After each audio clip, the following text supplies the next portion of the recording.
समाचार बुंदेलखंड में आपका स्वागत है। मैं हूं जॉली। आइए नजर डालते हैं झांसी की खास खबरों पर। अमर रहे मुलायम सिंह यादव जिंदाबाद, अखिलेश यादव जिंदाबाद। किसानों के नेता परेशानियों पर बड़े फैसले लेकर तुम्हें राहत दी है। जब तुम्हारा एक वोट आदरणीय अखिलेश जी के नाम पर साइकिल का बटन दबाता है बुंदेलखंड के लोगों, तो इस प्रदेश के 18 लाख मजदूर किसानों परिवारों के बेटों को लैपटॉप पहुंचाने का, गरीबों का फ्री में प्रबंध कर देता है। तुम्हारा एक वोट जब परिवार में शामिल हो रही है, उनका भी हृदय से स्वागत, ताली बजाकर अभिनंदन करिए। ये सभी लोग आज हमारे बीच में हैं। मैं समय ज्यादा न लेते हुए आदरणीय राष्ट्रीय अध्यक्ष पर उपस्थित पूर्व विधायक शिवराम कुशवाहा जी,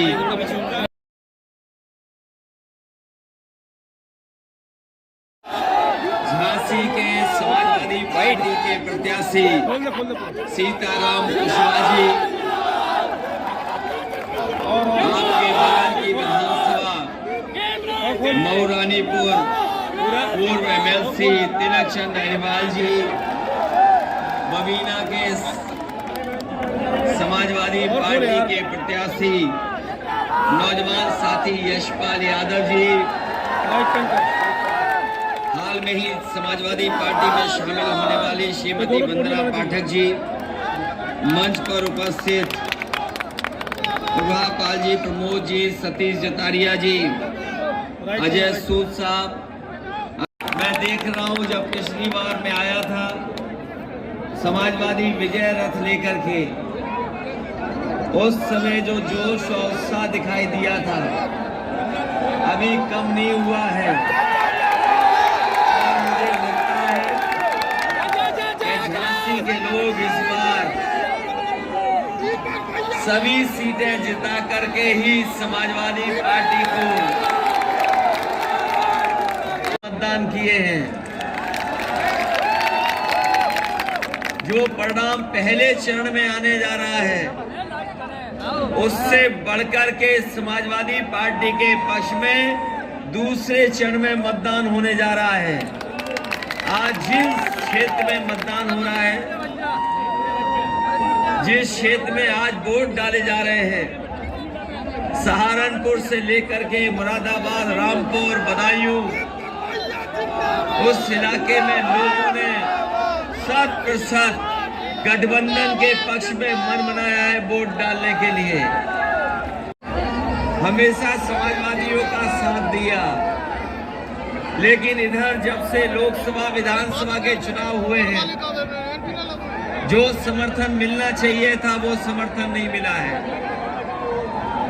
2014 का चुनाव, 2017 का चुनाव और 2019 का चुनाव, यहाँ की जनता ने न जाने कितना भरोसा किया भारतीय जनता पार्टी पर, और एक एक सीट भारतीय जनता पार्टी को जिताने का काम किया।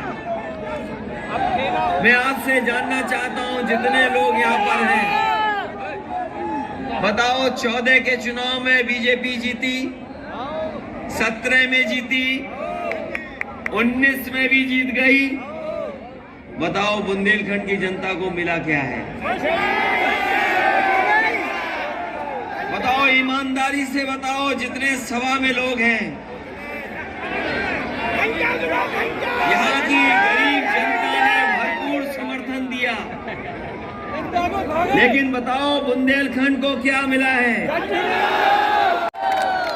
वैसे तो हमारे बाबा मुख्यमंत्री की शक्ल देखो आजकल, देखी कि नहीं देखी शक्ल आपने? ऐसे 12 तो यहाँ बाद में बजे, सवेरे ही 12 बज गए। रात भर उन्हें नींद नहीं आई आज, क्योंकि दूसरे चरण में वोट पड़ना था, रात भर नहीं सो पाए और सुबह ही हमारे पत्रकार साथियों को बुला लिया उन्होंने। कह रहे कि ये चुनाव 80-20 का है, 80-20 का। ये कह रहे ये चुनाव दूसरी दिशा में ले जाना चाहते हैं।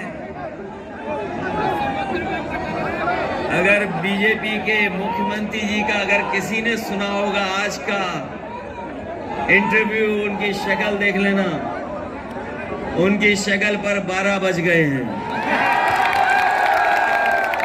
12 बज गए कि नहीं बज गए? और जैसे ही वो सुबह उठ के अपनी शक्ल देखते हैं शीशे में, जो दिखाई देता है उसी पे चर्चा करते हैं। जो सुबह सुबह देखते हैं उसी पे चर्चा कर रहे हैं। मैं आपको भरोसा दिला के जा रहा हूं कि ये चुनाव उत्तर प्रदेश के भविष्य का चुनाव है। न केवल भविष्य का चुनाव है, उत्तर प्रदेश किस दिशा में जाए, ये खुशहाली का चुनाव है, ये लोकतंत्र को बचाने का चुनाव है, ये बाबा साहब भीमराव अंबेडकर जी का दिया हुआ संविधान को बचाने का चुनाव है। बताओ बुंदेलखंड के लोगों, लोकतंत्र बचाओगे कि नहीं बचाओगे? और जो सबसे बड़े नेता हैं वो सबसे बड़ा झूठ बोल रहे हैं। ये बीजेपी के लोगों ने कहा कि हम किसानों की आय दोगुनी कर देंगे। यहाँ पर बड़ी संख्या में किसान भाई और उनके परिवार के लोग हैं। बताओ किसान भाइयों, किस फसल की आपको कीमत मिल गई? किस पैदावार में आय दोगुनी हो गई? और दोगुनी तो दूर, अगर हिसाब किताब लगाओगे कमाई की तो कमाई आधी हो गई। और न केवल कमाई आधी हुई है, इस महंगाई ने और भ्रष्टाचार ने उत्तर प्रदेश के गरीबों को और किसानों को और व्यापारियों को बर्बाद कर दिया। हमारे नौजवानों, बताओ कितने लोगों को रोजगार और नौकरी मिल गई? झांसी में विज्ञापन नहीं है। ये जो विज्ञापन लगे हुए हैं, झूठे झूठे विज्ञापनों के, ये झांसी में नहीं लगाया, ललितपुर में नहीं विज्ञापन है, जालौन में नहीं विज्ञापन है, लेकिन दिल्ली और मुंबई में विज्ञापन सरकार दे रही है कि लाखों लाख नौजवानों को रोजगार दे दिया है। क्या अन्ना पशु अन्ना जानवरों की समस्या का समाधान हो गया? हो गया समस्या का समाधान? तो इनसे पूछिए कि हजारों करोड़ रुपया कहां चला गया जो पैसा आया था। गौशालाएं बनाई, वो कहां चली गई?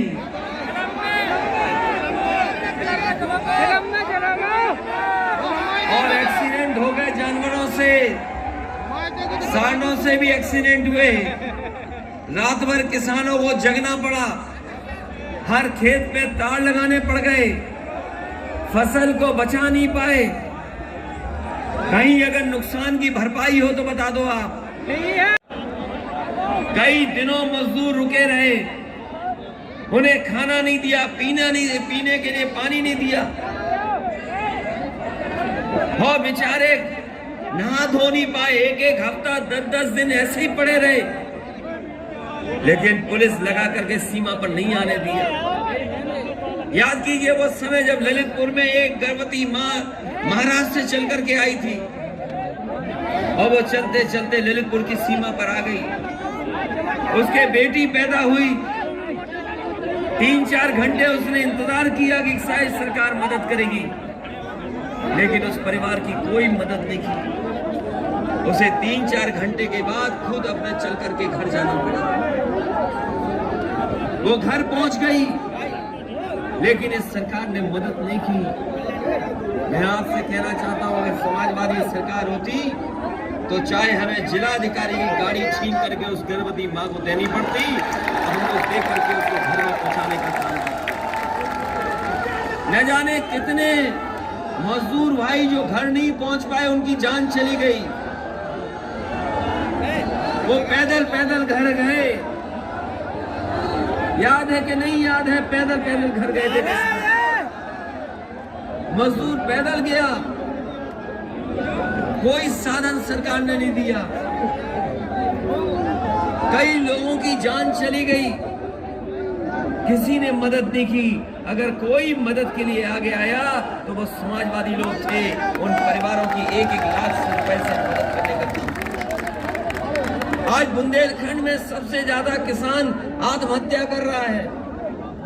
अगर उत्तर प्रदेश की सूची निकाल करके देखेंगे, सबसे ज्यादा किसानों ने आत्महत्या अगर कहीं की है तो आपके बुंदेलखंड में की है। और बुंदेलखंड के सबसे ज्यादा अगर किसी जिले में आत्महत्या किसानों की ने की है तो वो महोबा में की है। बताओ, हम जानना चाहते हैं सरकार के लोग क्या मदद कर रहे हैं।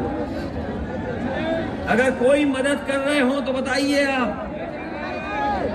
और ऊपर से ऐसे कानून लाए थे कि जिससे हमारे किसानों की जमीनें छिन जाती।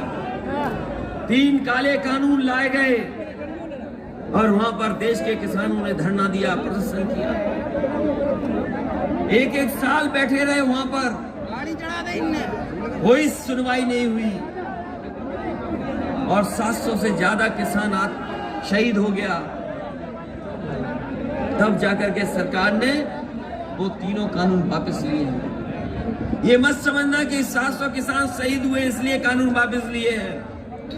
वापस इसलिए लिए हैं कि पंजाब और उत्तर प्रदेश में उन्हें वोट चाहिए था, इसलिए उन्होंने तीनों काले कानून वापस लिए। और ये लोग जानते नहीं है, भाजपाई लोग। मैंने पहले चरण में भी कहा और दूसरे चरण में जहां जा गया वहां पर मैंने कहा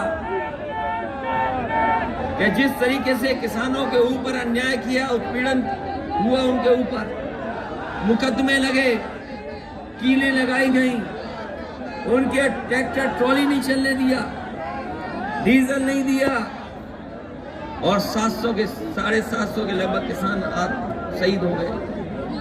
अगर ये भारतीय जनता पार्टी का प्रत्याशी कान पकड़ करके भी 700 बार उठक बैठक लगाएंगे तब भी यहाँ के गरीब और किसान भारतीय जनता पार्टी के लोगों को माफ करने वाले नहीं हैं। कारखाने लग गए हैं। अगर दिल्ली में कोई रिश्तेदार हो तो पूछ लेना, दिल्ली में बड़े बड़े विज्ञापन लगे थे। लखनऊ में देश के सब उद्योगपति बुलाए गए, बड़े बड़े उद्योगपति बुला करके MOU साइन हो गए, समझौते हो गए और इसी सरकार ने कहा कि हम लगभग 5 लाख करोड़ उत्तर प्रदेश में पैसा लगाने का काम करेंगे। बताओ हमारे झांसी के लोगों, कौन सा कारखाना उद्योग लग गया आपके बीच में? वो जो 5 लाख करोड़ की बात थी वो कहां चले गए पैसे?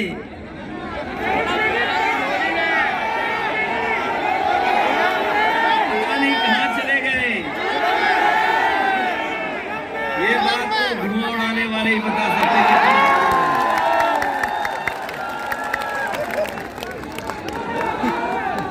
ये तो एक्सप्रेस वे से जोड़ रहे थे। समाजवादी सरकार बनेगी तो झांसी को एक्सप्रेस वे से जोड़ने का काम करेंगे। यहाँ पर हम लोगों ने किसान बाजार भी बनाए, हर जिले में मंडी भी बनाई। अपने किसान भाइयों को हम कह के जा रहे हैं कि जिस तरीके से मंडियों का नेटवर्क बन रहा था, हमें अगर अलग से भी पैसा बजट के लिए रखना पड़ेगा, पैसा रखेंगे, फार्मर्स कॉर्पस फंड बनाएंगे, जहां हमारे पहले चरण के लोगों को गन्ने के भुगतान में देरी होती है। यहाँ पर किसान की कोई पैदावार MSP पे नहीं खरीदी जाती है। हमें कोई भी इंतजाम करना पड़े, ज्यादा से ज्यादा मंडी को ठीक करना पड़े, समाजवादी लोग ठीक करेंगे और हर फसल की MSP हम लोग किसानों को दिलवाने का काम करेंगे। यहाँ पर सैनिक स्कूल भी बनाया, लेकिन जितना बनाया उतना ही बनाया, आगे नहीं बढ़ पाया।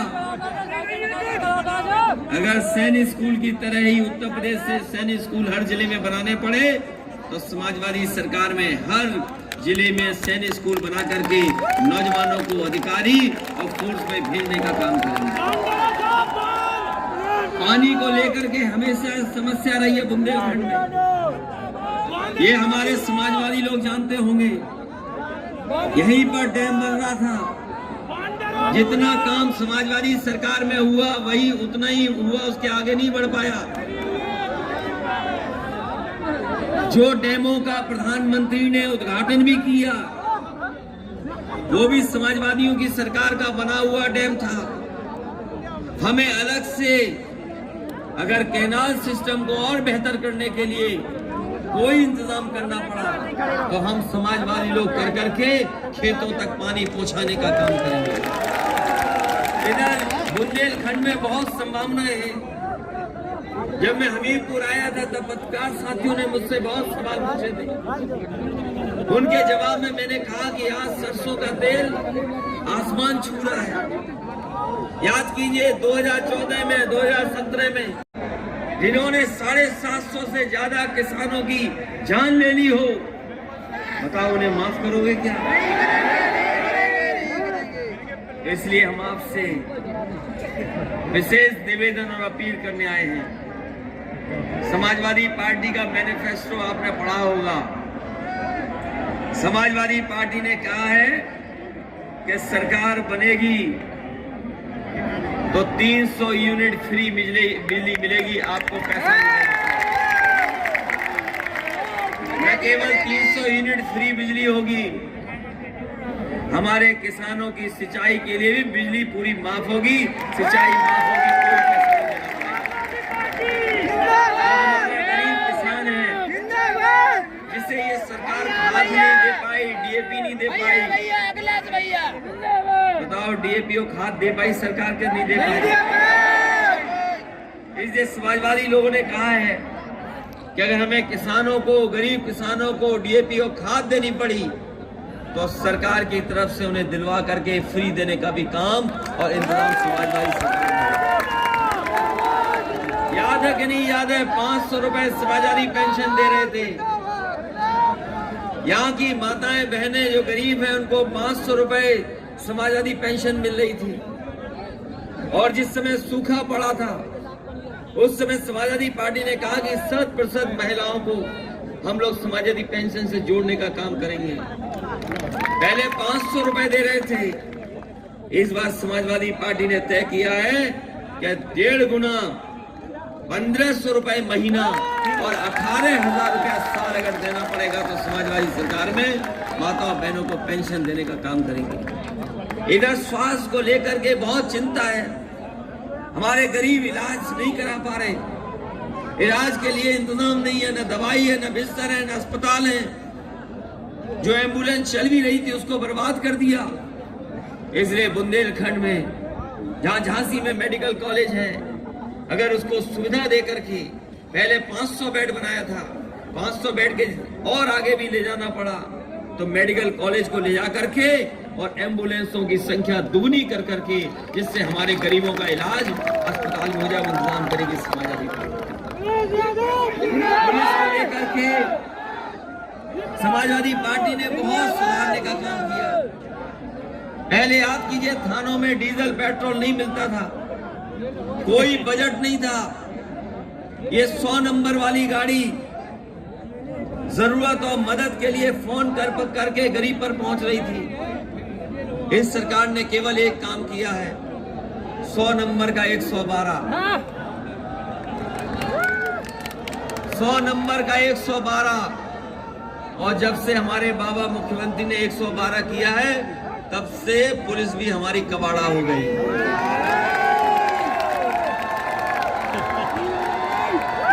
बताओ पुलिस कबाड़ा हो गई कि नहीं हो गई? और इधर मुख्यमंत्री जी धमकी दे रहे हैं कि गर्मी निकाल देंगे। अब शायद दूसरे चरण में रही बची बाबा मुख्यमंत्री जी की गर्मी निकल जाएगी। और जब से पहले चरण का बोर्ड पड़ा है, भारतीय जनता पार्टी के नेता कार्यकर्ता ठंडे पड़ गए हैं। और अब आपकी जिम्मेदारी है तीसरे चरण में जो लोग गर्मी निकाल रहे थे जमा देंगे, उनको पूरा ठंडा करने का काम बुंदेलखंड के लोग करेंगे। बताओ करोगे कि नहीं करोगे? और हम अपने नौजवानों को कह के जा रहे हैं, ये गर्मी निकाल रहे हैं, हम लोग फौज में और पुलिस में भर्ती निकाल करके नौजवानों को नौकरी देने का काम करेंगे। इधर सरकार में सरकार में लाखों लाख पद खाली हैं। लगभग 11 लाख सरकारी नौकरियों के पद खाली हैं। समाजवादी पार्टी ने तय किया है सरकार बनेगी तो नौजवानों को नौकरी देने के लिए 11 के 11 लाख पद भरे जाने का काम होगा। ये हमारे बीएड टीटी वाले लोग जाने कब से आंदोलन कर रहे हैं, कब से आंदोलन चल रहा है आपका, और अभी तक कोई सुनवाई नहीं हुई है इनकी। ये जब कभी भी लखनऊ गए होंगे तो इन्हें अपमानित होना पड़ा है। इसलिए समाजवादी सरकार बनेगी तो बीएड टीटी वालों को पूरा का पूरा समाहित और इन्हें भी नौकरी देने का काम समाज सरकार में होगा। 69,000 वाले न जाने कितने दिन से आंदोलन कर रहे थे, हर 6 महीने में लाठी खाए, लेकिन वो पीछे नहीं हटे। सालों साल लखनऊ में रुके रहे, लेकिन उनको नौकरी का भरोसा दिलाने के बाद भी उन्हें समायोजन नहीं किया। उनके आरक्षण से खिलवाड़ हुई है, उसमें सुधार करके और 69,000 में जो आरक्षण को लेकर के भेदभाव हुआ है उस भेदभाव को खत्म कर करके उन्हें भी नौकरी देने का काम समाज सरकार में होगा। इधर सुनने में आता है कि बीजेपी के लोग ये चिल्लाते हैं कि समाजवादी सरकार बनेगी तो हो सकता है एक ही लोगों का कब्जा हो जाए। कभी कभी आरोप लगाते हैं समाजवादियों पे, बताओ आरोप लगाते हैं कि नहीं लगाते हैं? जब समाजवादी पार्टी ने कहा कि हम जाति जनगणना करना चाहते हैं, बीजेपी के लोग पीछे हट गए, जाति जनगणना नहीं करना चाहते। हमने कहा अगर आरोप लगा रहे हो भेदभाव का तो कम से कम उत्तर प्रदेश की जातियां गिनती हो जाएं और हर जाति को ये पता लग जाए कि वो आबादी में कितने हैं। लेकिन ये सरकार आगे नहीं आ रही है। इसलिए बुंदेलखंड के लोगों को मैं भरोसा दिला के जा रहा हूं कि आज टेक्नोलॉजी है, आज ऐसा इंतजाम है, आज अगर हम चाहेंगे तो कम समय में भी जाति जनगणना हो सकती है। इसलिए समाजवादी सरकार बनेगी 3 महीने के अंदर सभी जाति जनगणना करा करके कम से कम जिसकी जितनी आबादी है उसके साथ उसको भागीदार देने का काम भी समाजवादी सरकार में होगा।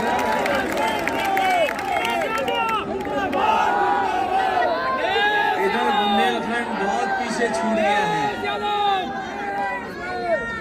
इधर बुंदेलखंड बहुत पीछे छूट गया विकास में। जो एक्सप्रेस वे बनाया बाबा जी ने पिछले 5 साल में पूरा नहीं कर पाए। जो डिफेंस कॉरिडोर बना करके कहा कि यहाँ पर डिफेंस की बड़ी बड़ी चीजें बनाई जाएंगी। बताओ झांसी के लोगों, प्रधानमंत्री कई बार आए, उन्होंने कहा कि डिफेंस कॉरिडोर बनेगा। बताओ हम भी देखना चाहते हैं वो डिफेंस कॉरिडोर कहाँ बन के तैयार हो जाए। और पता नहीं क्या सपने दिखा रहे थे कि क्या बनाएंगे यहाँ पर, क्या बनाएंगे यहाँ पे। कह रहे थे मिसाइल बनाएंगे, मिसाइल। यहाँ पर मिसाइल बनने लगी है।